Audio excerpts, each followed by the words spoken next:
Harper maglalaro sa FIBA Asia at dating NBA prospect nagparinig sa Gilas. Tara kwentuhan! Nasa Jeddah, Saudi Arabia na ngayon ang Gilas Pilipinas at tuloy lang ang kanilang paghahanda para punan ang kakulangan natin sa star power dahil wala si Kai Sotto. Pero alam nyo ba, maglalaro itong si Harper sa FIBA Asia Cup mga idol? Sorry to break your expectations, pero hindi si Phil-Am Dylan Harper ng Spurs mga idol, kundi si John Harper ng Japan. Siya ang Japanese point guard mga idol na naka-line up para sa Japan this coming FIBA Asia. 5'11 point guard mga idol na medyo malakemba Walker ang laruan. Despite being part American, sa Japan to lumaki kaya eligible sa FIBA bilang local. 22 years old at future floor general ng Japan.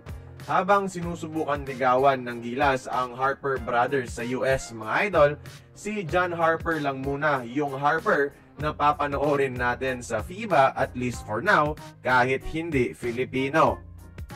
Pero speaking of NBA talents, tila nagparinig ang former NBA prospect na si Remy Martin sa Gilas Pilipinas dahil nag-upload ito sa Instagram ng kanyang Philippine passport mga idol.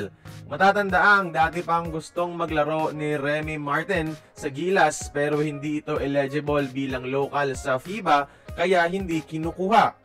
Ngayon, si Norman Black ang inanunsyong magiging Gilas head coach sa SEA Games sa December 7 to 19, 2025. Ang SEA Games ay usually maluwag sa eligibility basta may passport lang. Depende sa desisyon ng host country. Ang tanong, pwede na ba dito si Remy mga idol?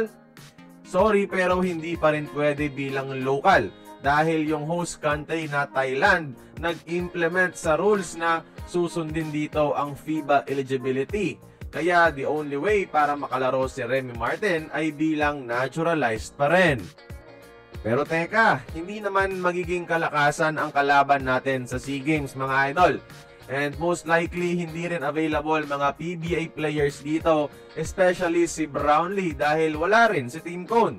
Baka pwedeng pagbigyan na muna ng SBP itong si Remy kahit naturalized lang muna para matupad na rin ang kanyang matagal ng pangarap na makapaglaro sa Gilas Pilipinas. Di rin naman kulang sa experience at talento itong si Remy Martin.